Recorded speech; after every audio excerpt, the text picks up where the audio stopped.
Welcome, everyone. I am Newbie the Ear Hustler. This is a We Ear Hustling Baby and Weekly Rap Gods collaboration. We bring to you the new Chicago.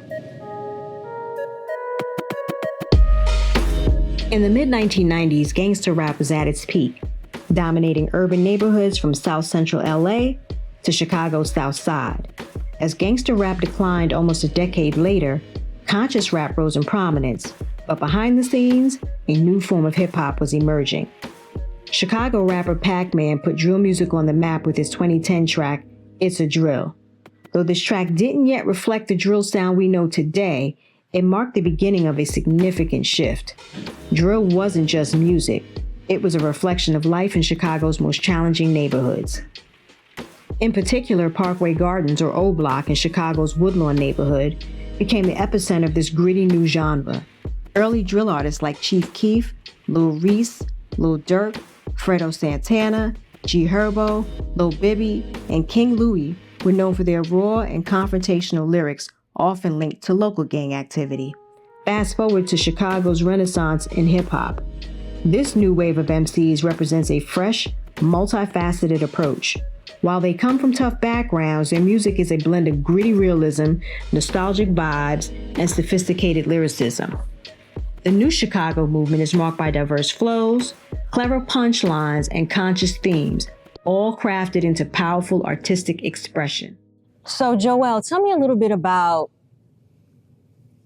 what made you come up with this idea, amongst other ideas, and in collaboration with others, of the new Chicago? The idea started from me doing my homework on the drill scene, just trying to see what happened in 2012 for it to just be such an explosion. And I found a few articles, I saw a few videos. Two things that stood out was when MTV2 came out here, and they was highlighting it was probably like 10, 15 people from the drill era. And I feel like it was already bubbling, but when that happened, it was just the shock value was crazy, because before that, you've never seen people really on MTV and all that, like really started from the bottom and getting that notoriety so soon. So it was just, for me personally, it was like, that's crazy. You know, I'm knowing, like, they stars now. But now that I know the game, know the game a little bit more, you understand it's not really that. They were just highlighting it. But anyway, to the point, I just felt like we were already in a renaissance and we haven't done anything to stamp what moment we in. And me just trying to be a thinker, a forward thinker, I was like, you know what, sometimes a picture is worth, you know what I'm saying, that real 1,000 words. Like, just put it in a picture and get people behind it and just see how it can go, and just ran with that. Talk to me about the Renaissance.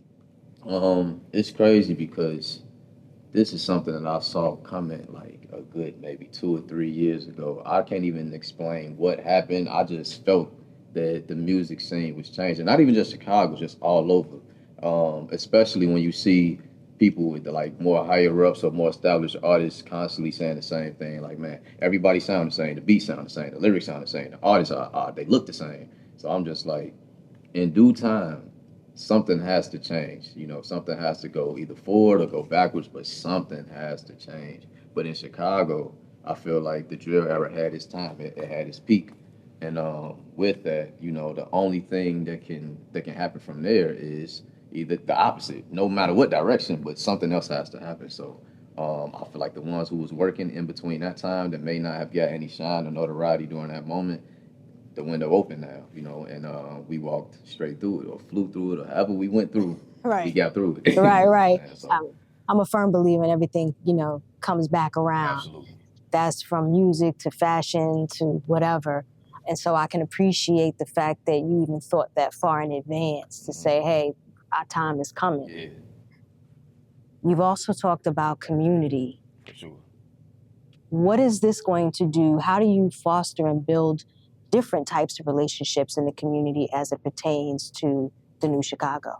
Just making sure that everybody is heard for the most part, and then trying to use my platform and serve as many people as possible. I feel like no matter what career you in, whether that is music, arts, well, any form of art, any medium of art, anything you do in life, I feel like serving people is just number one. And I'm always big on that. If I got a platform, if I can help somebody, then that's what I do, because eventually that becomes a domino effect. And then you look up and it's something that's not, I guess you could say, like, not uncool. And I think at the time we in right now, especially with social media, it's such a selfish time we in, where everybody feel like, I can't post you, I can't do this. But if that becomes the norm, then everybody won't feel as selfish to not cater to somebody else or serve somebody else. And then once that becomes a norm, I feel like we'll get back to a point where it's community, because you know that your win is my win and my win is your win, and nobody's looking at it for self anymore. So yeah, that's how I try to serve as many people as I can. And what's dope about what you just said is serving. Mm-hmm. I think that's usually associated with the older folk, right? Yeah. You think about church and you think about those, right. And so to bring it full circle and have it, communicated through music and collaborative efforts that way is impressive. I will say, kudos to you for even thinking outside the box on that. When it comes to fostering community now amongst the artists, tell me about some of the challenges that you think you have faced already and may continue to face. Ego. Numero uno is ego.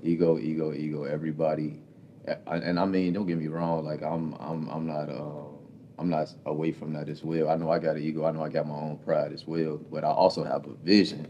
So most conflict I have within myself is like, does this align with what I'm trying to do? And if it don't, I just gotta simply say no. But oftentimes, like, I got another idea that I will do. I can't even really speak on it now because it's still in a rough draft form. But I remember I brought this to somebody before, and the first thing he said, I don't think it's gonna work, bro. Just too many people, too much such and such. Even though we just did what we did though. And I'm like, bro, y'all have to get out the mindset where it's almost premeditated. Like, no, we can't do that. You can't have such and such in a room. And so I think if we can get past the ego part, understanding like, bro, you not that big, bro. Like, calm down. And even if you are, so what? You still helping everybody else, because once again, we all serving each other. Once we can get past that part, I think, growing in community under the Artists Act, I think we'll be fine. Yeah, I think with ego also comes a little self-sabotage, right? And when there are other people involved, that means the entire thing gets sabotaged. Mm-hmm. But one of the things you are as an artist is positive. You do a lot of positive messaging through your art. This is a braggadocious sport, right? So how do you work that in? I keep it in the music, like, for people who know me, I don't do a lot of talking unless I'm really, really cool or something like that. But like, I even think about outside of music, I think about the sports. Like, you ain't hear Mike talking about I'm the best in the league, boy. Like, stop playing. Like, he ain't do all that. Mike Tyson, he might have said I'm the best ever, but at the end of the day, before they got to that point, they knew who they were.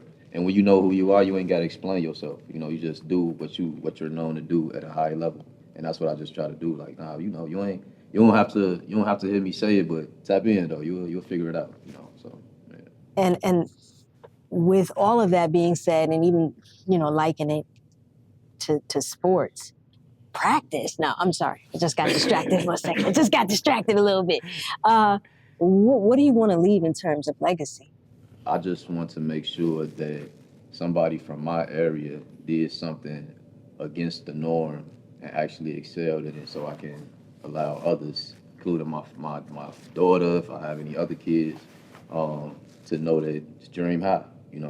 I did it. I came from, like, I'm even in the position I'm in right now. Nobody from my neighborhood ever got this far. So I already left something for people to be like, nah, bro, Joel, he took it there. But I want to go even further, just to let you know, like, look, you can take life as far as you want it to. And that's probably the biggest thing I want to do before you leave this earth. Yeah. Yes. And in terms of, I don't want to talk about mainstream rappers because we already know who they are. I want to give some shine to the unheard and the underground hip hop artists that influenced you. Can you give me like 5. Yeah, that's anybody that came from the crib for real. Cause like even if I don't care for their style, it's just the fact I know how hard it is to come out of Chicago. So if you made it out of here, like kudos regardless. But if I'm being honest though, my brothers and guys on my block who would never get on, they'll never, and those are the ones who inspired me for real. Cause I was the youngest, I was always around older people. Cause I'm like I say, it's 3 boys. You know what I'm saying? I'm the youngest boy, and when I was out with my brothers, they had their crew. You know, it's called.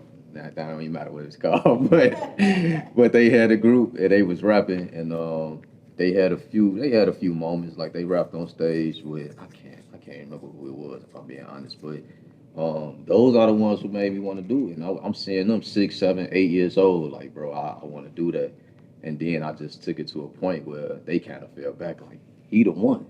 Like we was laughing at him at first, but he the one, he got it. And so I think subconsciously I'm really doing it for them too as well. So with that being said, got another engagement to be at, but just like the photo shoot, just like Chicago, what we doing right now, I'm gonna leave y'all in good hands with people who's gonna show you all how we moving forward in the city.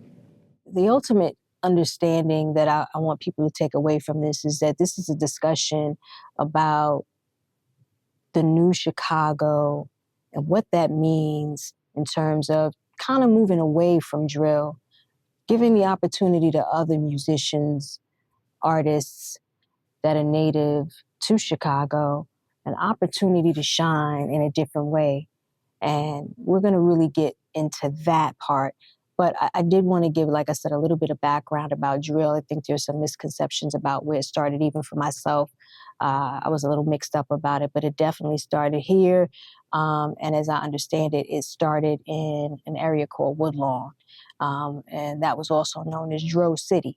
So there is a lot of history in terms of who started it, who coined it, terms like Chirac, all these different things that tie back into drill, we know to be somewhat violent, right? And when you have that type of energy, after a while, it starts to wear down, not just the people that are directly listening to it, but the community itself.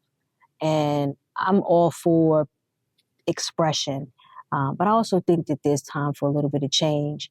And I'm excited to talk to these specific musicians, artists, creatives about what they're doing and what the new Chicago movement is about. So let's go. Vic, I want to thank you for joining me in this conversation, not just about the new Chicago, but about Vic Spencer. And one of the things about you is that you have a collaborative spirit. You have worked with renowned artists like Sean Price, Ghostface Killer.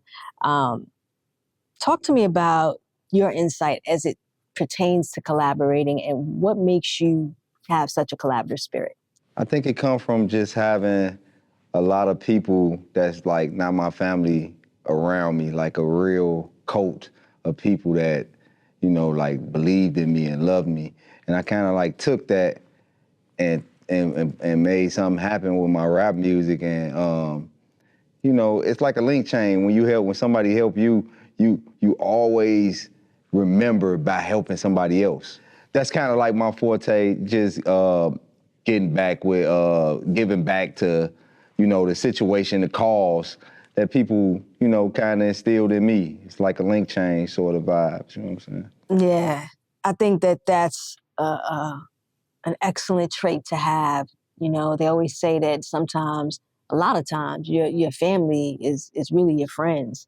And I think that that's important, that you acknowledge that and are able to really just connect with people in a different way, especially, you know, amazing artists. And also mirror reflection. You know what I'm saying? You have to be working as hard as equal as me. You know what I'm saying? So it's just, you gotta share that same passion. You know what I'm saying? You gotta share that same will to win. Mm-hmm. Ambition, synergy, all of it. Yeah. Your unique ability in terms of how you deliver your rhymes and the animated ways that you come across. How do you leverage your distinct voice to shape what it is that you do and what you put out there? It's a lot of music out there, and I want to, stand apart. You know what I'm saying? I want to be the option on the table too. It's a lot that you can get at a buffet, but you know what I'm saying? What's the one that the chefs be refilling? You know what I'm saying? I want to be one of those. So I always, focus on the standout. The way I do things, and I know it's different. Once I drown myself in that, it's a wrap. Mm-hmm. It's a little bit of this and a little bit of that. Yeah. But it's in demand. Oh yeah, for Yeah. sure. That's what keeping it in demand, by making it sharp, on point like a dagger every time you go. Yes. You've got the prolific output, the sharp wit. How do you balance your level of productivity? And then how do you mesh that in with the new Chicago? The way that I work keeps it new, because it's like I always got something, or I always got something to say. And how balancing it out is, I take maybe one day to go record everything that I've been thinking about throughout the week. You know what I'm saying? If I'm writing every night a bar or two or a verse or two, then on Sunday, the beginning of the week, I done compiled maybe 3 or 4 records, you know what I'm saying? That becomes a habit. So yeah, that's what keeps it going. That, it's like a factory, you know what I'm saying? Some drop off the assembly line, you know what I'm saying, ain't gonna be the same. So, gotta make sure you come with a steady flow. So consistency also helps with that too, just being active in the booth, you know what I'm saying? You ain't have to drop nothing, you don't have to record, you just going because you just know that you very consistent with what you want to do. You always got beats, you always got something to say, you're very outspoken, and all of that just comes with the territory of having that consistency. Mm-hmm. And a level of confidence that supersedes pretty much everything else. Because what you just said takes a level of confidence. You can't just go in wasting people's time talking about, I got it wrong. Yeah, right? yeah, you got to be on it. Indeed. Gravy on rice style, yeah. Indeed, indeed.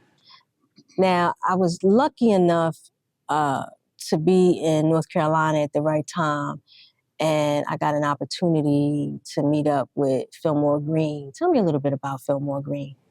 Philmore Greene is one of those guys that's like really like one of the forefathers of this underground hip hop scene. You know what I'm saying? He's been doing it for a while, very seasoned, very professional MC. You know what I'm saying? Trick of all trades, you know what I'm saying? Doing it all. He on his second leg of European tour, you know what I'm saying? So he's very inspirational, you know what I'm saying?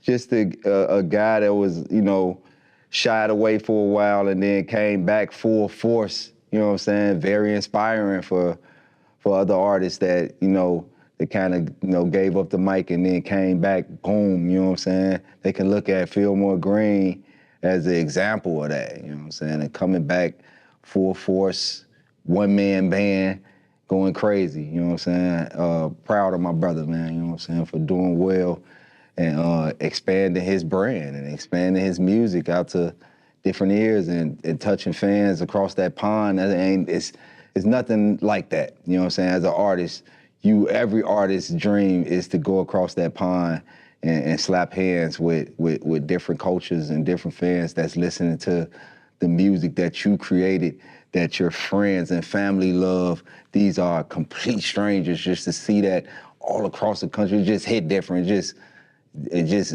do wonders to you. So, hats off to Philmore for filling that void for all of us Chicago artists. Yeah, I know he couldn't be with us today because he's on tour with Apollo Brown, but I know he has a few words, so we're gonna let him speak in a minute. GQ, the man, the myth, the legend. I have to say I was lucky enough to come across you while working on Tap the Mic at Weekly Rap Guards. And ever since, we kind of been connecting. And I'm glad that I got the opportunity to sit down and talk with you in person, because I want people to really understand that you are the connector of people out here and across the world at this point. You know people everywhere. Talk to me a little bit about what you've done in the last 30 years in this music business, your experience from radio to interviewing, your journey, who influenced you. I want to hear all about it. When I came to Chicago in 92, that's when I really started getting into music, when I came to Chicago, because originally I'm not from Chicago, I'm from New York. I'm born in Brooklyn, I grew up in Belize. And even when I was back in New York, I really wasn't like heavy into the hip hop music scene. I was more into reggae dancehall music because of where I grew up at, Belize, Central America, Dangriga.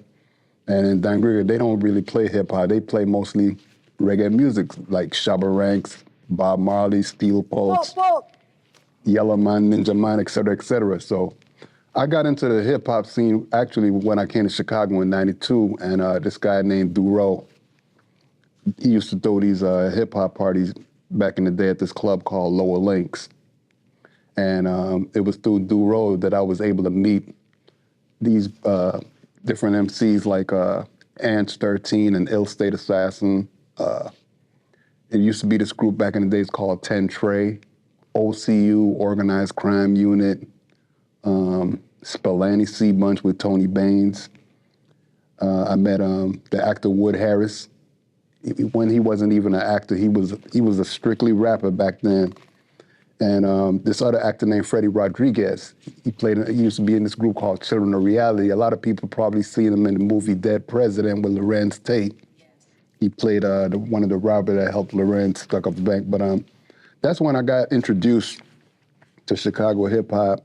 And this guy, rest in peace, his name Mike Shane, he used to own this hip hop newspaper out here called Fly Paper. And Mike Shane introduced me to this DJ who used to DJ for KKC radio station back in the 80s. He was a house DJ, and his name was Pink House. Mm-hmm. And Pink House, Mike Shane and Pink House took me under their wings, and I started doing street promotion and marketing for 106 Jams, the radio station. A lot of the stuff like the connecting the dots and all that stuff, I learned a lot of that stuff from Pink House.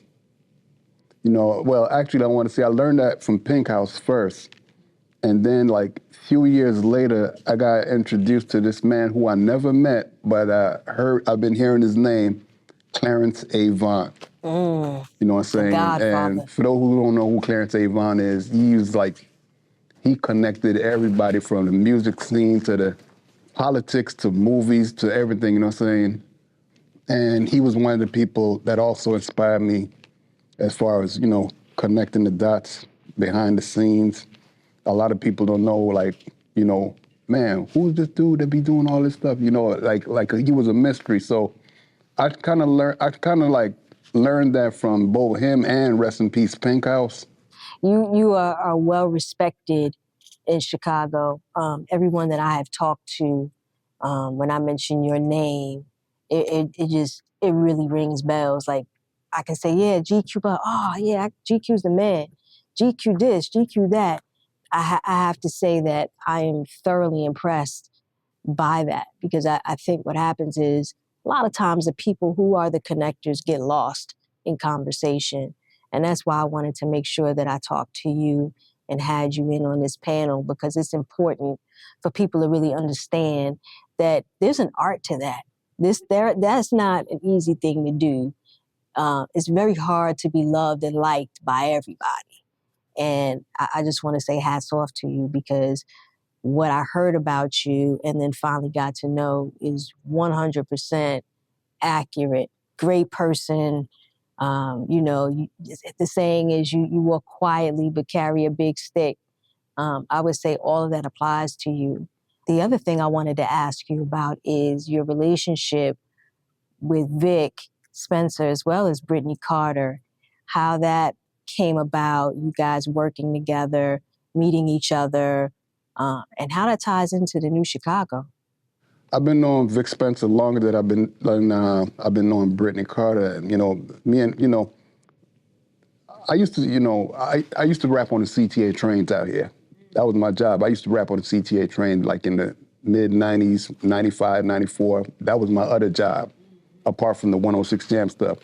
And I used to see Vic, you know, I used to see Vic on the train all the time when I used to be doing my rap on the train. And when I first met this guy, we kicked it off right on the spot. We was cool as hell. We started talking about hip hop music, you know what I'm saying? And around this time too, I was also working at this record store called Dr. Wax Records.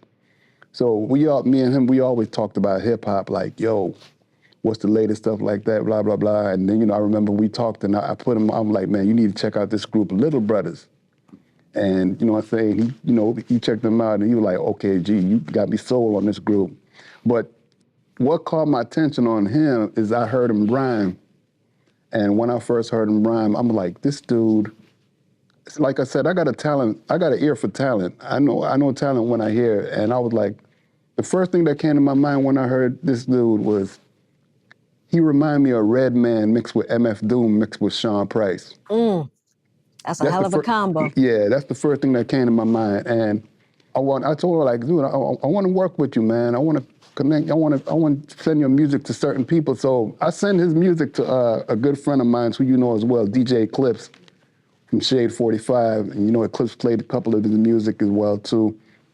And everything that I do, I always make sure he get in tune with it, you know, even though I'm not his manager, but it's like I work with him, you know what I'm saying?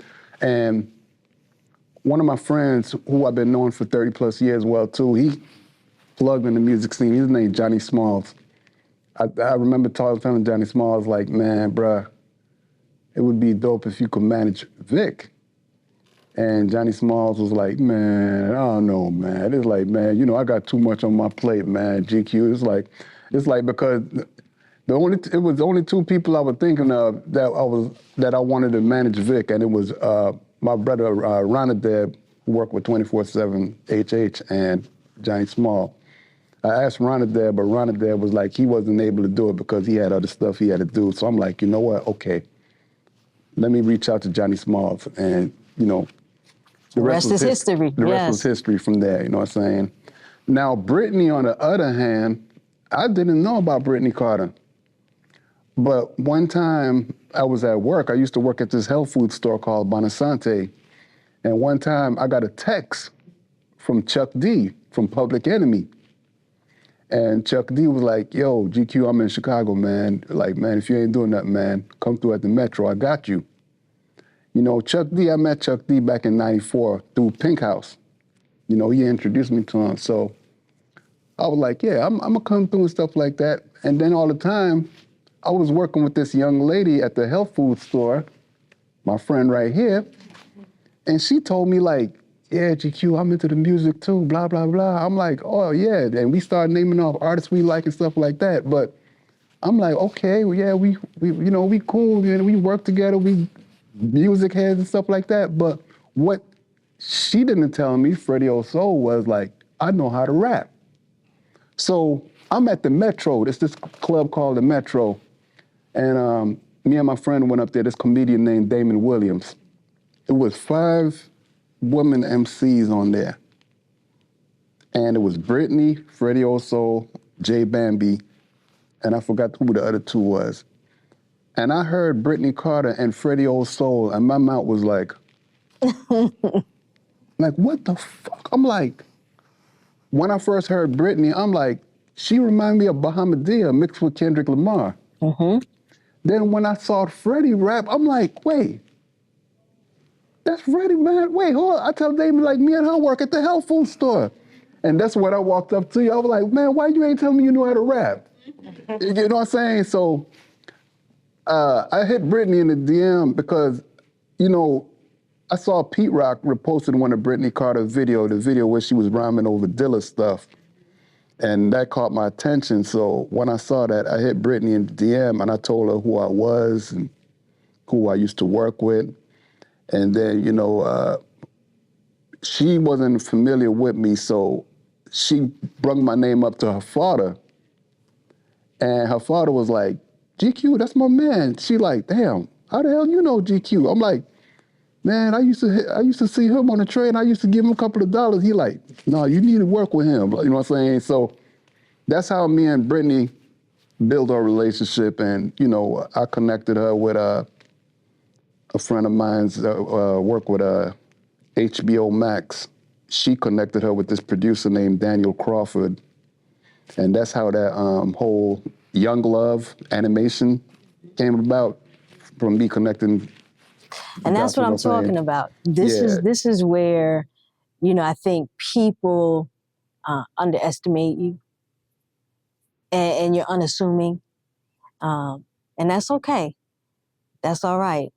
But I really think that it is important, again, that folks understand your connection, how far and how deep it goes.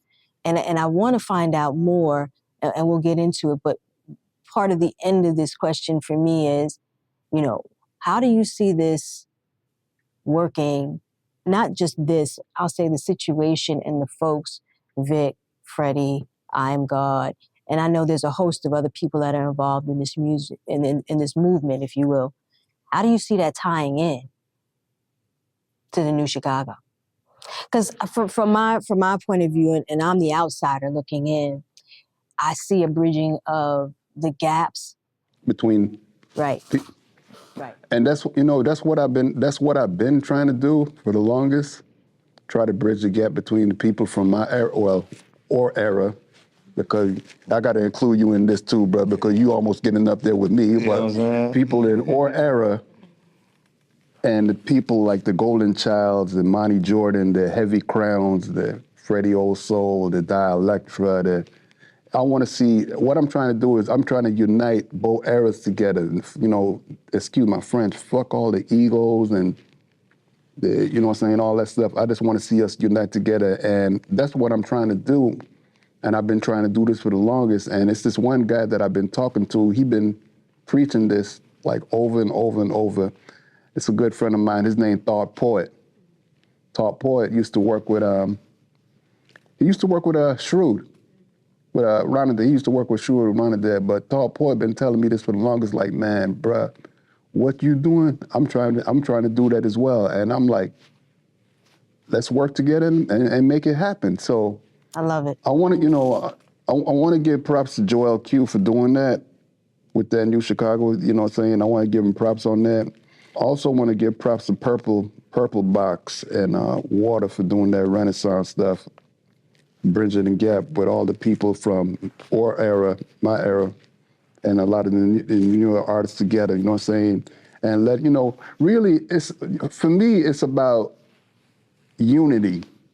I don't got no problem with artists being in competitive spirits with each other. I don't got no problem with that. You're supposed to be like that, have that competitive spirit with each other. But what I'm trying to see right now is I want unity. And as long as I'm living on this planet, I'm gonna do whatever I can to make sure that it's unity with all of us, you know what I'm saying? And like I said, no egos. You know, I don't want no egos around me. You know, another thing I'm not a fan of is I don't like yes mans. Oh. You know, I'm gonna let you know, if I see something, I don't got no problem criticizing you. I don't care if you get mad or what, you know what I'm saying? Because that's what it's supposed to be about. If you see an artist that's messing up or doing something wrong, pull them to the side and let them know, like, hey man, excuse my French, you fucking up. Right. You know what I'm saying? Yeah, and there's a time and a place for everything, and I think that it is all about also respecting the fact that while the younger generation may be younger, you still have to have a level of respect for what it is that they're doing. Respect begets respect. I don't care if you're old or young. That's a mutual thing. That's a universal thing. And obviously respect is something that hip hop is supposed to be built on, alongside the braggadocious conversation that's usually had and what hip hop is known for. I just want to say I'm proud of all three of these individuals here. I'm proud of them. You know, Vic, Philmore, IAMGAWD, Brittany, Golden Child, Tyree Hakeem.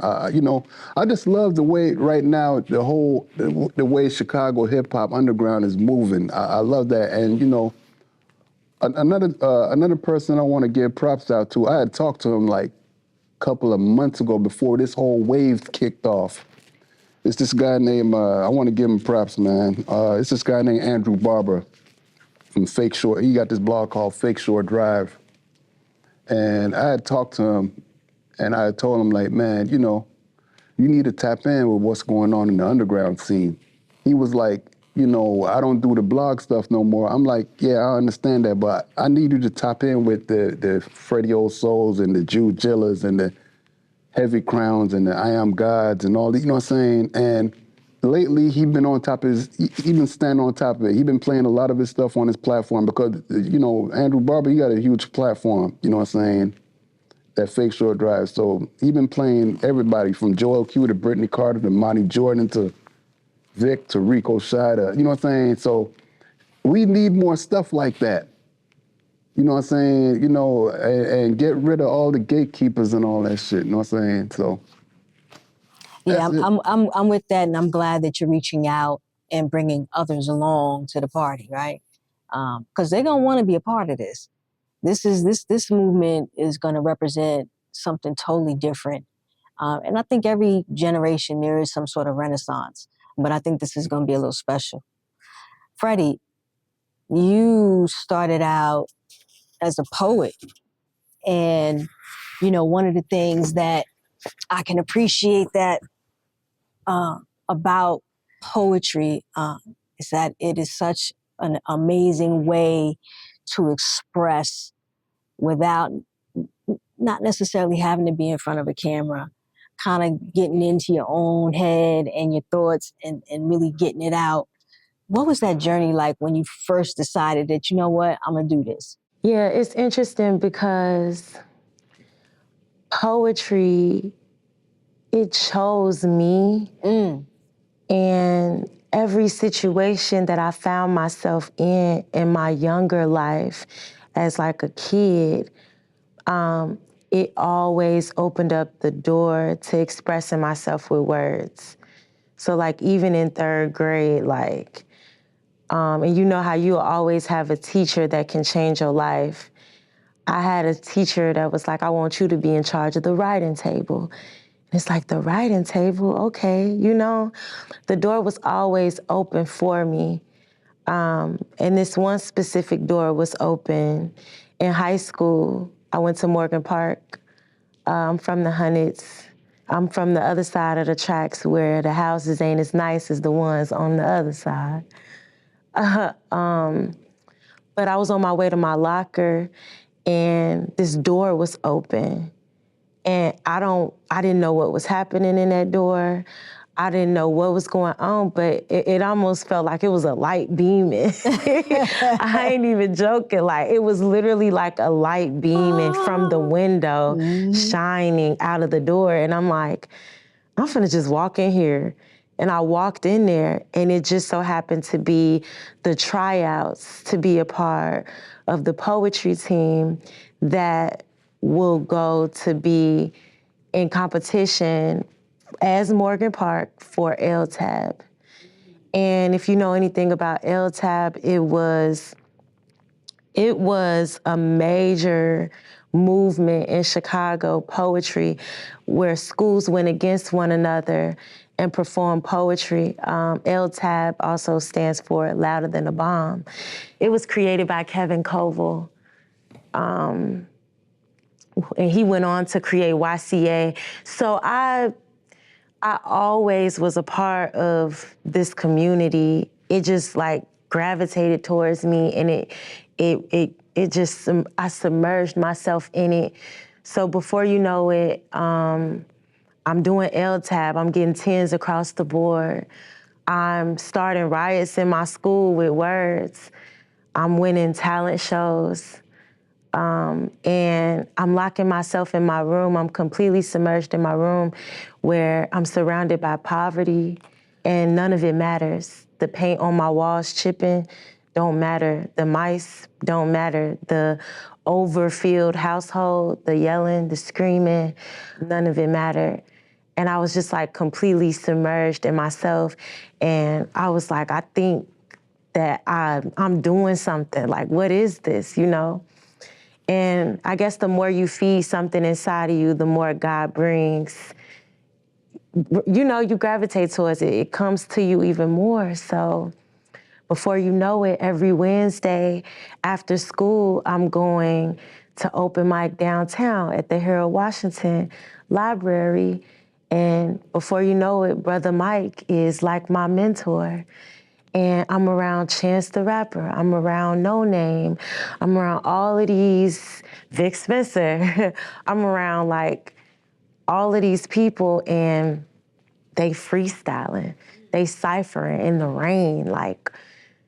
And again, I'm doing poetry, but at the same time, like, I'm gravitated towards rap music. Like, this is something that I would want to do.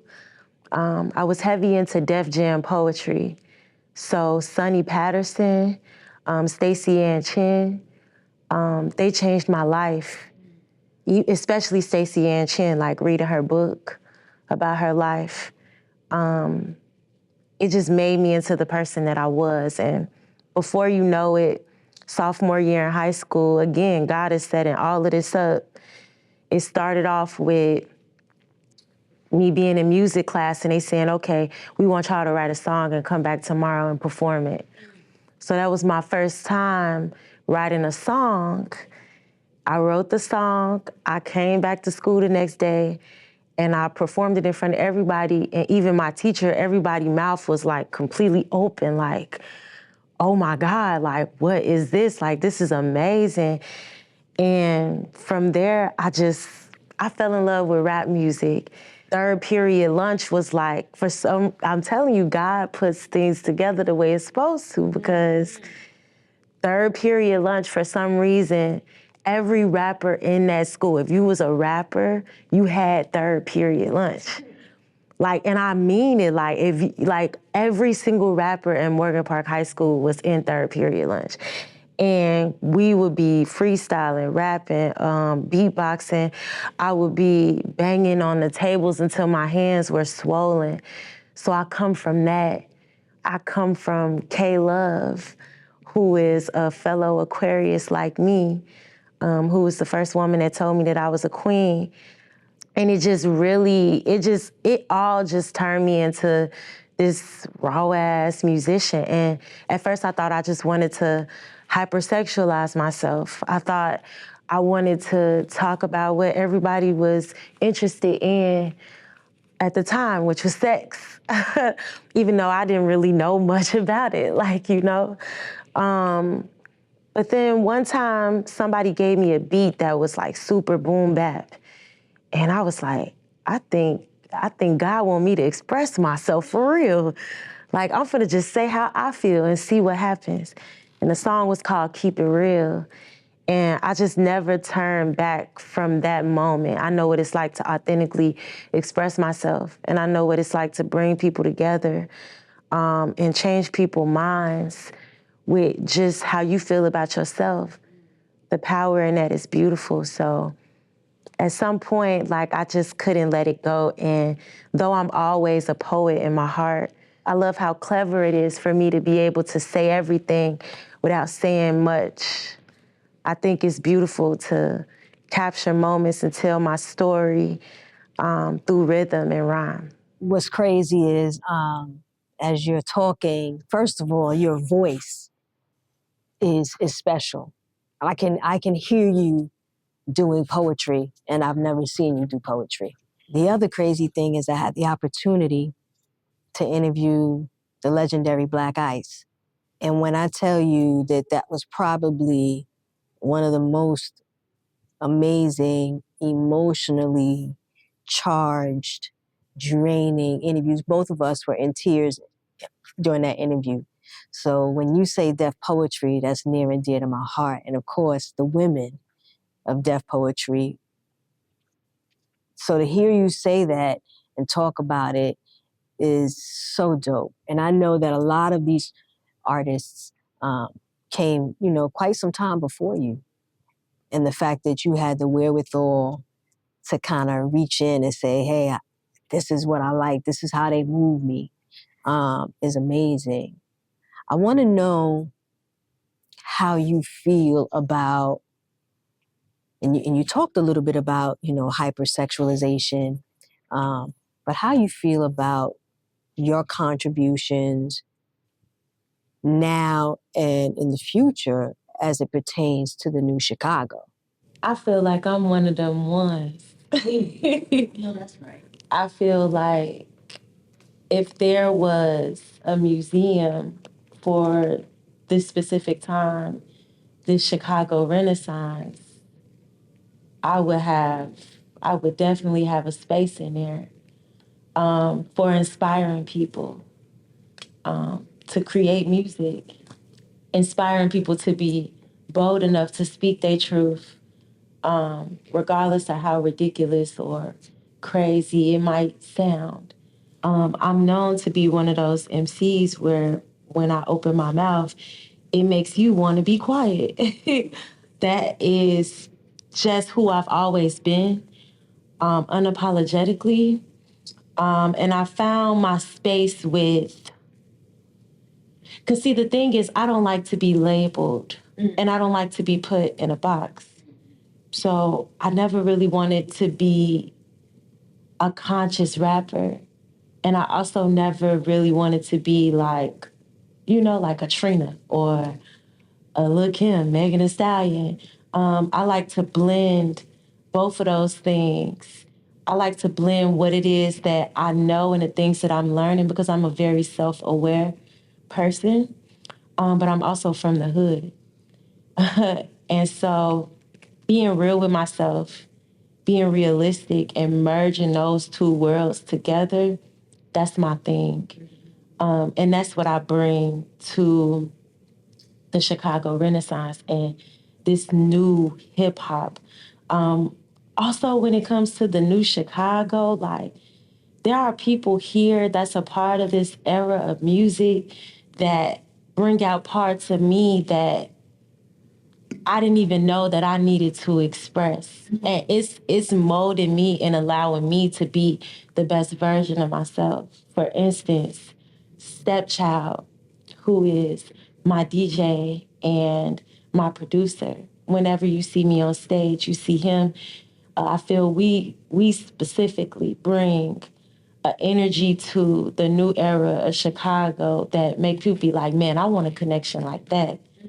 I want synchronicity like that on stage where it's like brother and sister, where it's so cohesive to the point where everybody in the crowd can tell that we have this connection. We bring something so unique to Chicago that I know that we're going to be able to not just focus on like the drill aspect of Chicago music, but what we bring to it is like, no, like we don't want to kill each other, but we also like don't play with us like that, Right. So it's a balance. Like we're not going to glorify violence, but we do come from that, Right. And this is a beautiful way to transmute that energy in a way that don't kill off our offspring. And that's what I'm bringing to the new Chicago. I just need to snap my fingers.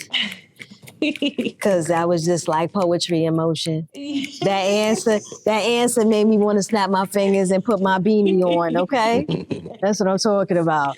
So it's something that you said that's really important is that while you're not the extreme, right? You're not doing conscious rap, you're controlling the narrative, right? Which means that it's not necessarily devoid of violence. It's just not what you experienced in the way that drill rap has presented itself. And I think that that's key. And I think that's key for all of you here tonight is that, and I want people to understand that this doesn't make y'all conscious rappers just because you're not doing drill. Right. You know what I'm saying? This just means you are actively controlling the narrative here. And you're presenting hip hop in the way that you know it and have experienced life in it. So that's key, and I really appreciate the way that you articulated that. As a mother, I want to understand even a little more about the authenticity that comes with you being this way and having a child that's going to see you and have more children that will see you in a certain light. How do you want them to perceive you? And how does that affect them in their growth? I want them more than anything to see me happy. Like, not living in survival mode and just doing things to survive, but just truly doing what it is that I love doing, because I feel like that will push them and elevate them in ways where they know how important it is to do exactly what it is that they love. And I have 3 children, so it's very challenging sometimes. And a lot of people be like, oh yeah, like you doing it, you doing it. They're like, how you doing it? I don't know how you doing it. But I think about Toni Morrison, and I think about how when she put her babies to sleep, she sat on the back porch and she wrote. Or like, I just think about all the other Black women that came before me that made things so beautiful out of just whatever they had. And a lot of times, yes, living in survival mode and making something so beautiful from it. But for me, it's like I have a grind that just doesn't stop. And I'm a firm believer that anything that I go through transmutes me and allows me to do what it is that I want to do on an even larger scale. I feel like it's all for my benefit, every single thing. And my kids, they'll grow up seeing that, like, that is magic. You feel me? That's that spirituality that you don't even gotta go to the church for. It's like, it's something that's in you. So yeah, I want my kids to see that magic. I want my kids to see me happy.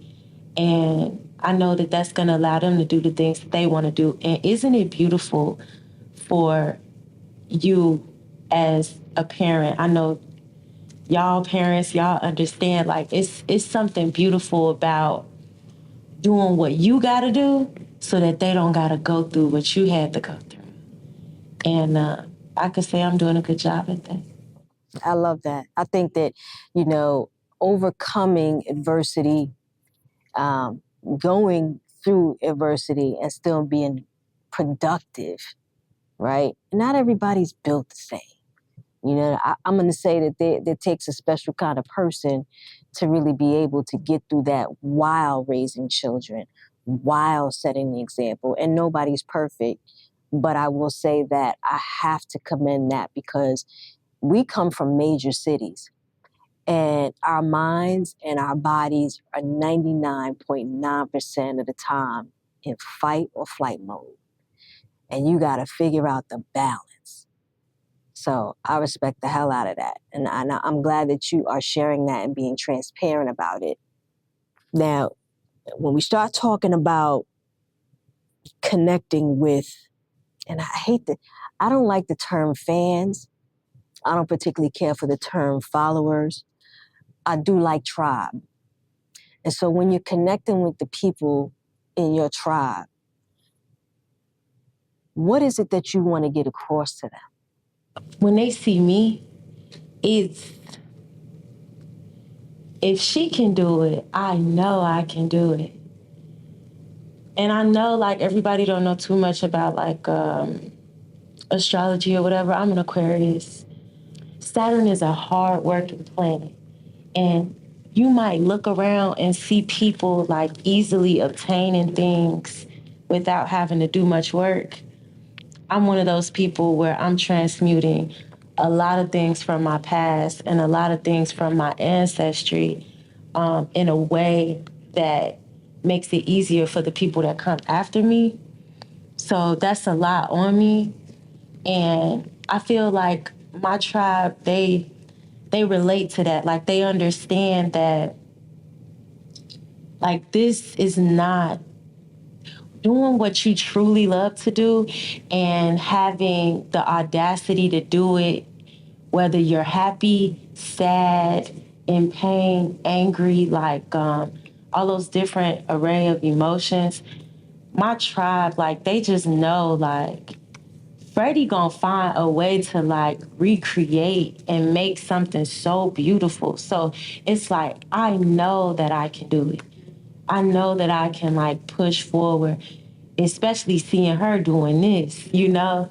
I have a lot of responsibilities on me. And my tribe, they know that it's God first over here. Everything that I do, my destiny is specifically prescribed for me. And I feel like the people that follow me and know me,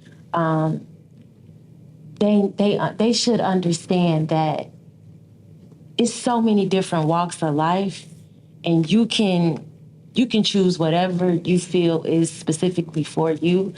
The rules that apply to one person don't necessarily apply to the next. What might be your taboos might be something that somebody could do for the rest of their life. So being authentic and true to yourself is something that the people that follow me, like, they dedicated to that.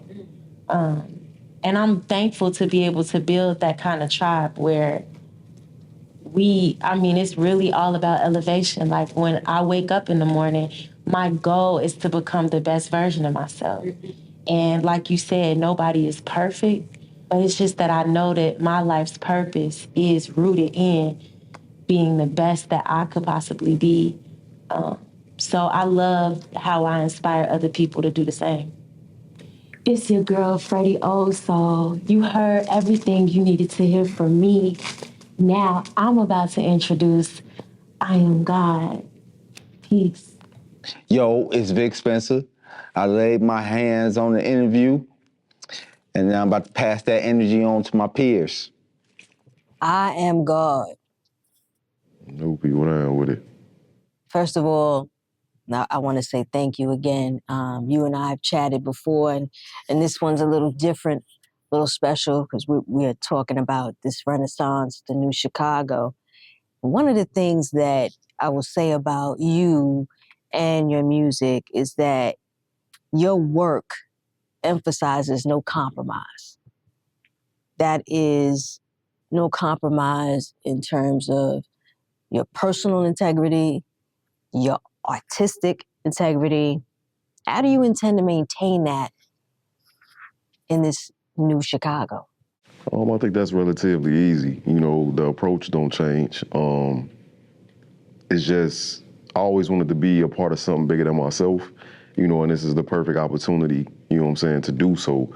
But the approach to the music don't change because it's still a form of individual expression, you know what I'm saying? So I'm always be me. I'm always give it to you how I give it to you, you know what I'm saying, how I live it, you know what I'm saying, how I go through it, you know, so that don't change much at all. It might change in the sense that it's being more all-inclusive now. Maybe my approach and my horizons are expanding, so to speak, but it's never, the integrity is never gonna be lost. You know, the attention to detail, the seriousness of just taking the seriousness of the art and, you know, how I put it out to the listeners, like that'll never be compromised or taken for granted. With your unique background and the mission of your music, how do you envision the new Chicago movement changing the narrative of Chicago hip hop in general? I think it's going to return us to, you know, our former glory. And I mean former glory in the sense that, you know, we got something of substance to say. And like, that ain't really no disrespect to the drill scene, but you know, for me personally, you know, a lot of death and destruction came out of that, you know, and we pushing a different agenda with that. And, you know, we familiar with that, you know what I'm saying? We all come from it, but at the same time, that's not what we pushing, you know what I'm saying? In its totality. I mean, like you said earlier, like it's definitely room for a form of expression, you know, and if that's your life and if that's your story, that's your background, then I would never tell somebody to refrain from, you know, getting a message out how they experienced it or how they see fit. But, you know, for us with the new Chicago, it's like, all right, we did that. We've been there and done that with the drill. you know, in my opinion, like New York kind of took over that trap now, you know, so it's like, that's theirs. They can have that. We gave that to, you know what I'm saying, for people to, you know, take it and do their own rendition of it, you know what I'm saying, and they holding it down how they holding it down. Now it's time for us to be restored to our former glory, which is like the lyricism, you know what I'm saying, the messaging, the audio visual, the imagery of the music, and, you know, and just get back to telling those stories and telling it from a perspective to where, you know, it puts some respect back on our name, you know, because we still got respect on our name in Chicago, but a lot of times it's for the wrong reasons, you know, so we definitely here on a mission of, that's where the whole Chicago never forget how the rap shit come from. You know, it's like, yeah, we got this and we got that, but we still get busy out here. We always been super nice. We never stopped being nice. Y'all just chose to shine a light and focus on something else, and that's cool. But you know, everything come in cycles. Everything has its time. What goes up must come down. And you know, we back with a vengeance to show y'all that we never forgot how to rap out here. Yeah, I respect that wholeheartedly.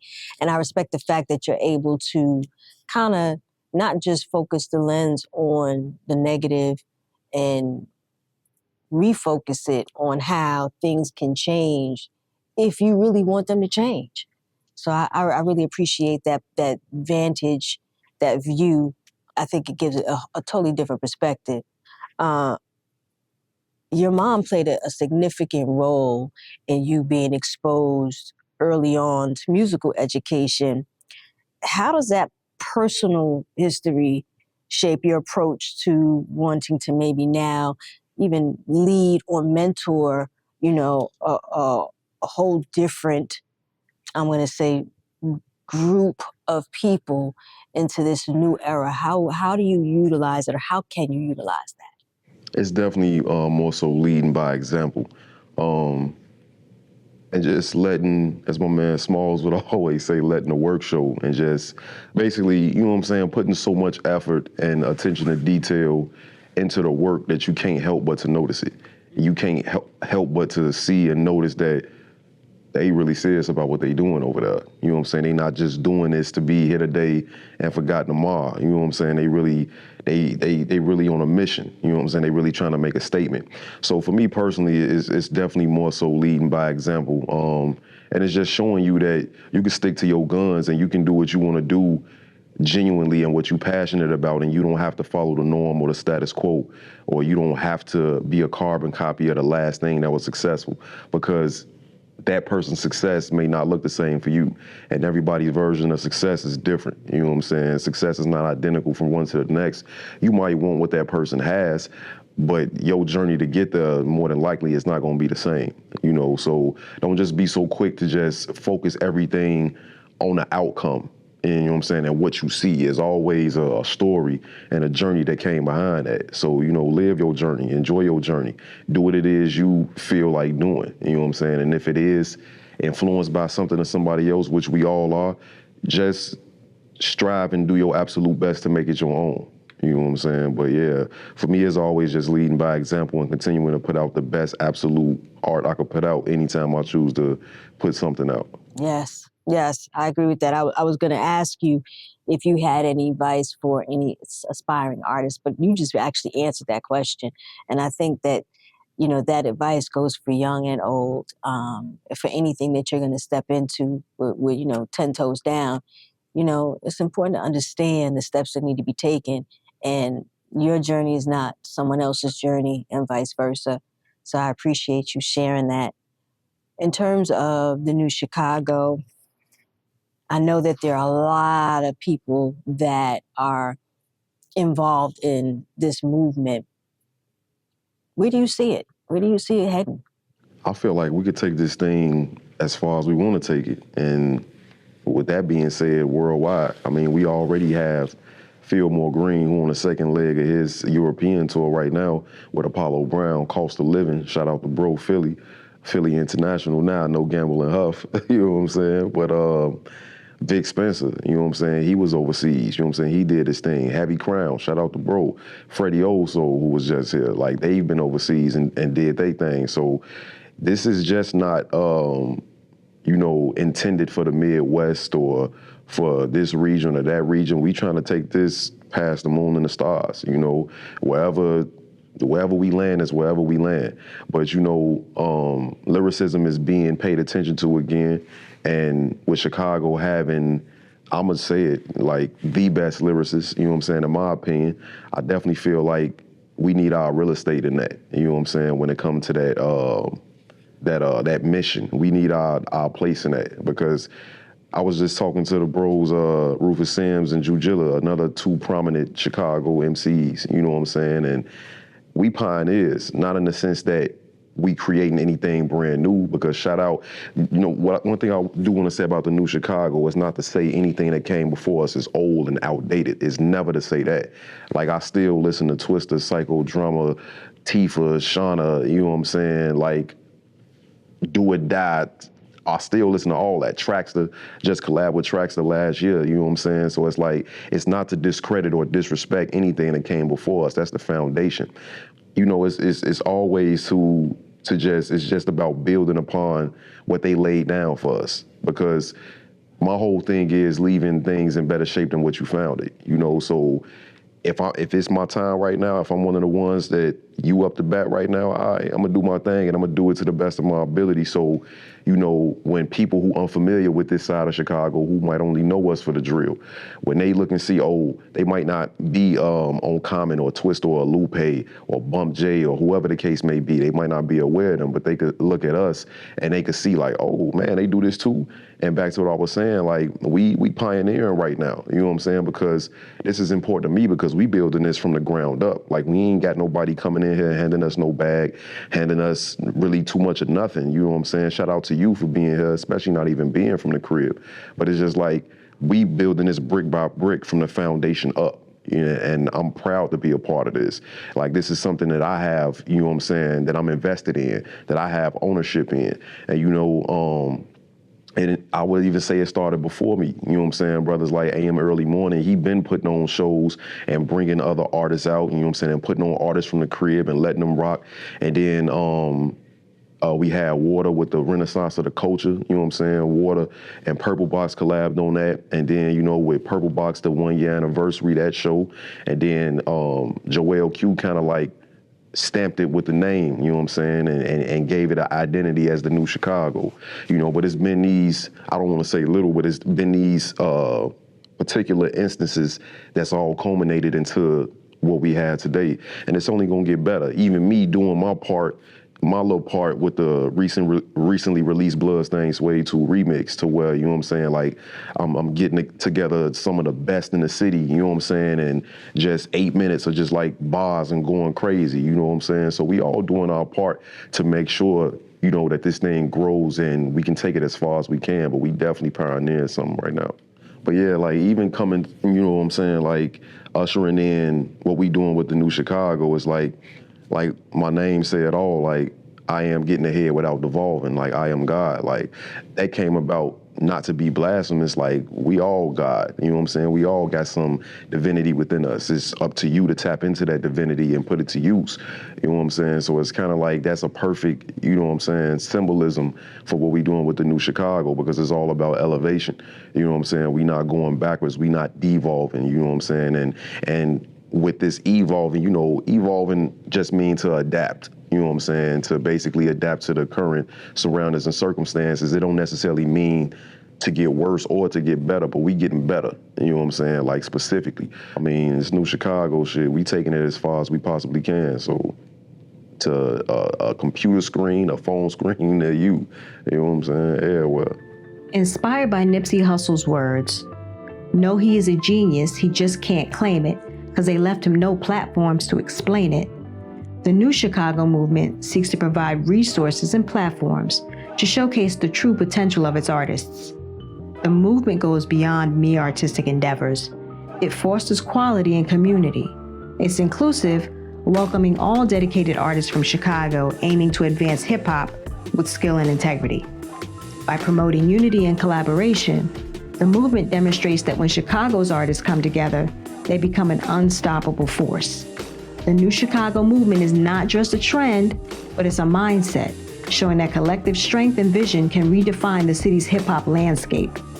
For those seeking well-rounded hip-hop music, this is the New Chicago. Man, listen, I just want to say thank you to everyone that came here, took the time out to talk to me about what this new Chicago is gonna represent, is representing, and what the future holds. I think it's important that, you know, the undoing begins of some of the things that Chicago is known for, so that the good stuff gets the light it deserves. Y'all are some barists out here. You know, y'all are really dope MCs. There's so many of you. I hope to be able to come back and speak to more people who are really involved in this new wave of MCs hitting the streets. For those of you who joined this evening, I am Newbie, the ear hustler. This is a We Ear Hustling and Weekly Rap Gods presentation. This is the new Chicago. Peace, it's your boy Philmore Greene coming to you live from Paris, France. The new Chicago to me, it means everything simply because I come from Chicago. I come from the grind, the grit. I know what it feels like to be the small print on the flyer, to be in the big bold print on the flyer. So I know the grind. You got to work your way up, networking, doing everything you can in a tough city like ours. So I take it to heart. I'm one that predicted and was claiming a new wave years ago. So if you do what you're supposed to do and you keep the foot on the pedal and keep believing in yourself, the new Chicago is what you get right now. A bunch of guys, girls, MCs, a bunch of MCs, artists, whatever you call yourself, that come together and make the city look great as one. That's what it's about. The new Chicago is what it is. I've been predicting this wave for years. Keep that pen working. To all the MCs in Chicago that's not on the scene like they want to be right now, just know everybody was in that position before. The more you work, the more you get, the harder you work, the bigger the reward is. So it's your boy Philmore Greene reporting live from France. This is the new Chicago.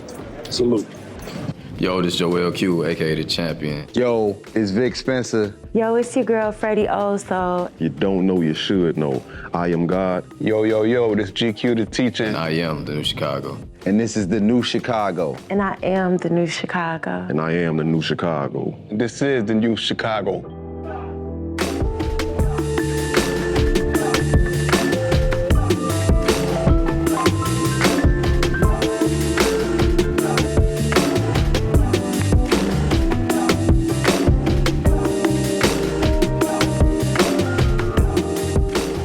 You know, it's like a link chain. When somebody help you, you always remember by helping somebody else. You know what I'm saying? So that's always been like my foreplay. And then it's always been like a Hold on. forte. Hold on. I said foreplay.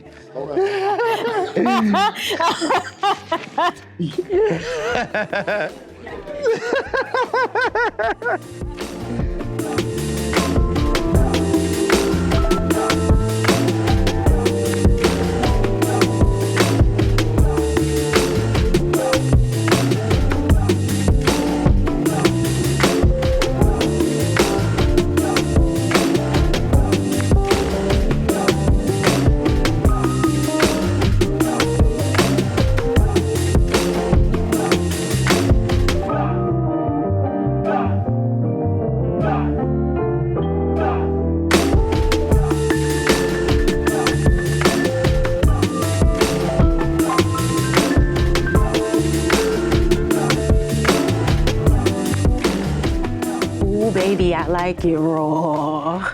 This raw whole time. You got the Coogee on, you feel me? Old dirty bastard, rest in peace to my mans.